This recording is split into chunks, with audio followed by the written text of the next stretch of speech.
Hello mes petits poissons, bienvenue sur la chaîne Secrets de Sirène, la chaîne sur laquelle je vous dévoile un petit peu plus mes secrets de sirène professionnelle. Et aujourd'hui je suis très contente de pouvoir vous parler de ma nouvelle nageoire. Je voudrais d'abord vous remercier énormément pour vos retours sur cette nageoire que vous m'avez fait sur Instagram et Facebook.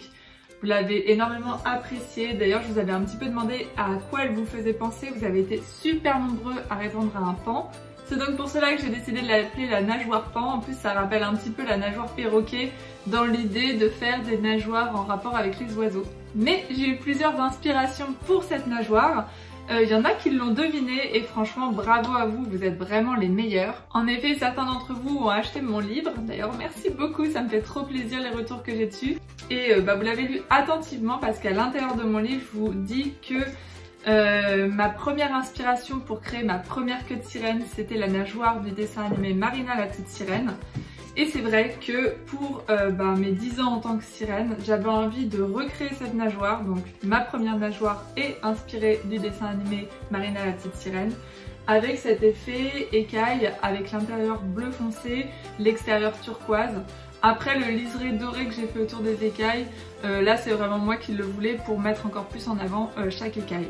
D'autres inspirations sont aussi venues s'ajouter à la fabrication de cette nageoire, une inspiration un petit peu d'art nouveau. De l'art nouveau, c'est vraiment un art qui me touche, j'adore Mucha par exemple, mais aussi les colonnes de la place Concorde. Donc je vous mettrai une petite illustration pour vous montrer à quoi elle ressemble parce que j'ai un projet par rapport à cette place qui a été fait en partie. Je suis hyper excitée par rapport à ça. Je vous en reparlerai un petit peu plus tard quand l'heure sera venue en fait. Parce que ce projet n'est pas terminé et j'espère pouvoir vous en montrer davantage en mai. J'ai également fait un haut pour matcher avec cette nageoire, donc je le porte actuellement. J'ai mis des petites écailles style plume de paon au milieu, des coquillages parce qu'en fait j'adore les soutiens-gorge coquillages.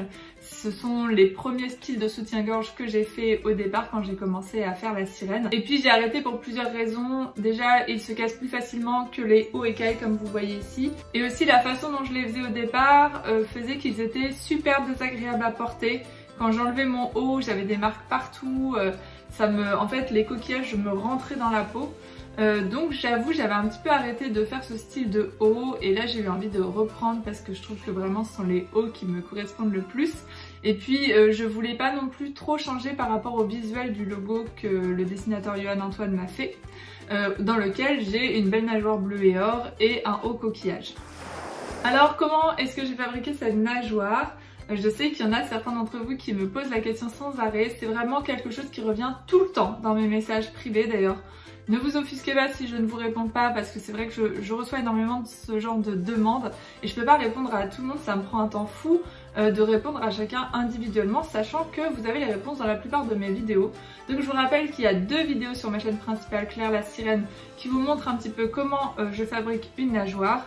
Maintenant la question qui revient le plus c'est oui très bien, tu nous as montré que tu coules le silicone dans un moule pour faire tes écailles, mais comment obtenir ce moule écaille? Là encore je vous avais répondu dans une vidéo FAQ il me semble, mais je vais vous le redire. Pour faire un moule à écailles, il n'y a pas de secret, il va falloir vous coltiner de faire les écailles une par une. Vous les faites comme vous voulez, vous pouvez les faire en mousse, vous pouvez les faire en terre glaise, vous pouvez les faire de n'importe quelle façon, enfin dans un matériau qui vous permet déjà de les mouler. Donc vous faites des petits ronds en fait que vous allez assembler et finir par faire toute une plaque de petits ronds qui se chevauchent, ça va donner des écailles. Et une fois que vous avez ça, vous allez les mouler.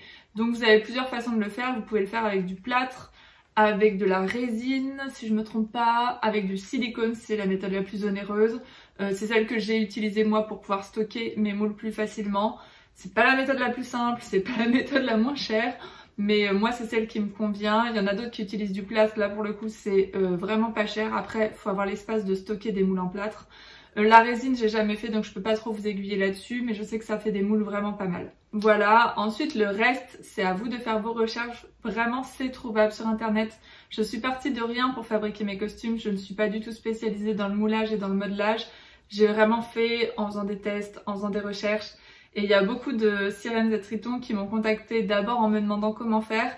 Je leur ai donné 2-3 pistes, voilà, sans tout leur donner. Et qui ensuite m'ont recontacté en me disant Ah oui, effectivement, on a cherché par nous-mêmes, on a réussi à trouver et qui ont fait des trucs incroyables. Pour cette nageoire, j'ai décidé vraiment d'innover en me concentrant sur chaque écaille. D'habitude, je ne le fais pas parce que ça prend un temps phénoménal et que je suis toujours en rush pour faire des nageoires. Or, pour celle-ci, vous le savez, on est en confinement. Et oui, encore une fois. Et j'ai vraiment eu tout le temps nécessaire et l'énergie nécessaire pour faire cette nageoire. Donc j'ai mis 1 mois à la faire, sachant que d'habitude la plupart du temps je mets à peu près 10 jours à faire une nageoire. Donc là j'ai mis 1 mois. Ce qui m'a pris le plus de temps, ça a été de m'occuper de chaque écaille individuellement, puisque pour remplir l'intérieur de l'écaille en bleu foncé et faire le liseré doré, il a fallu que je fasse tout ça à la main, écaille par écaille. Et c'était très long. C'était vraiment extrêmement long. En plus, vous le voyez, au bout de la nageoire, il y a des toutes petites écailles. Donc ça m'a pris un temps fou. Vraiment, ça m'a pris plusieurs semaines pour tout faire. Donc, parfois j'en avais marre, parfois j'avais besoin de prendre des pauses. Et je suis très contente d'avoir eu le temps nécessaire pour faire cette nageoire, de ne pas avoir eu autre chose d'important à faire à côté, parce que je suis pas sûre que j'aurais eu la patience de finir comme ça, ou alors vraiment j'en aurais eu un mauvais souvenir. Or là, je suis vraiment super contente du résultat. J'ai commencé à faire quelques photos avec cette nageoire et waouh, c'est vraiment ce que je voulais, c'est vraiment la nageoire dont je rêvais. D'ailleurs, d'ici quelques temps, je vais tourner une vidéo sous l'eau avec cette nageoire. Je pense que ce sera la prochaine vidéo qui sera diffusée sur ma chaîne principale. Mais encore une fois, vous le savez très bien, vous, sur cette chaîne, vous êtes les meilleurs des meilleurs. Ceux qui suivent vraiment la plupart de mes vidéos et qui connaissaient un petit peu tous mes trucs et astuces. Vous l'avez peut-être deviné, mais cette nageoire viendra remplacer mon autre nageoire bleue et dorée que vous connaissez bien, qui est celle de mon logo, qui est celle de la plupart de mes photos, qui était jusqu'alors ma préférée, mais qui est super abîmée. C'est celle que vous voyez dans la présentation vidéo de mon livre, c'est celle qui est sur la couverture de mon livre d'ailleurs. Et il y en a qui m'ont dit mais on voit pas qu'elle est abîmée, on comprend pas, tu dis qu'elle est plus métable mais elle a l'air totalement métable. En fait ça se voit pas comme ça en vidéo, mais il y a des grosses coupures sur la nageoire, il y a la monopalme qui commence à sortir, sur les côtés j'ai les écailles qui commencent à se décoller. Donc effectivement en vidéo, en coupant là où il faut, ça ne se voit pas. Effectivement en photo avec les retouches, ça ne se voit pas. Mais en vrai, pour une prestation, j'ai peur que des clients par exemple voient les défauts et c'est pas très professionnel d'avoir une nageoire très abîmée. De même, j'ai peur qu'en faisant plusieurs plongées consécutives avec, elle lâche en plein chaud. Ça m'est déjà arrivé avec d'autres nageoires. C'est une erreur que je ne referai plus parce que c'est horrible de se retrouver en plein milieu d'un spectacle avec sa nageoire qui lâche. C'est vraiment très inconfortable et pour moi, et c'est pas cool pour les spectateurs et c'est pas cool pour les clients qui m'emploient. Donc maintenant, je fais en sorte d'avoir toujours des nageoires vraiment très opérationnelles. Vous allez sûrement me le demander en commentaire, mais je ne sais pas encore ce que je vais faire de cette ancienne nageoire bleu et or. Vous ne la voyez pas ici parce qu'elle est à l'Aquarium de Paris. Je sais pas si je vais la garder en souvenir, si je vais l'utiliser pour autre chose, si je vais m'en servir pour la louer, si je vais la dépecer pour récupérer le matériel que je peux récupérer à l'intérieur comme la monopalme. Je ne sais pas encore, j'avoue que ça me ferait vraiment mal au cœur de la découper. Donc pour l'instant vraiment je sais pas, je vais y réfléchir, je vais prendre le temps d'y réfléchir parce que pour le moment voilà, j'arrive pas à me décider. Après cette nageoire là, j'ai décidé de me lancer assez vite, peut-être que je vais commencer ce week-end d'ailleurs, dans la fabrication d'une nouvelle nageoire. Ça y est, je suis partie, je suis lancée, je me dis autant en profiter. C'est un thème de couleur dont je vous ai très souvent parlé, que vous m'avez aussi beaucoup demandé. Donc je vous révèle pas tout de suite ce que c'est, mais je pense que beaucoup d'entre vous vont deviner en commentaire. En tout cas, dites-moi ce que vous en pensez, ce que vous imaginez. Mais voilà, ça fait longtemps que je veux refaire cette nageoire, gros indice. Et là, je me sens capable, après avoir fait celle-ci avec autant de détails, de tenter de la refaire. Donc c'est parti. En tout cas, j'espère que vous avez apprécié la présentation de cette nageoire pan. J'ai vraiment hésité à l'appeler la nageoire Marina. Déjà j'adore ce prénom et en plus voilà, ça me fait penser au dessin animé. Mais je me suis dit que j'allais continuer dans la lignée des oiseaux et vous avez été tellement nombreux à me dire que ça ressemblait à un pan que c'est parti, je l'appelle comme ça. Vous aurez très bientôt de nouvelles photos, de nouvelles vidéos avec cette nageoire et puis des nouvelles de la nageoire que je vais me mettre à fabriquer très prochainement.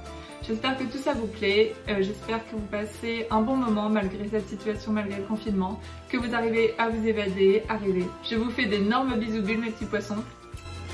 Et je vous dis à très bientôt sous l'eau.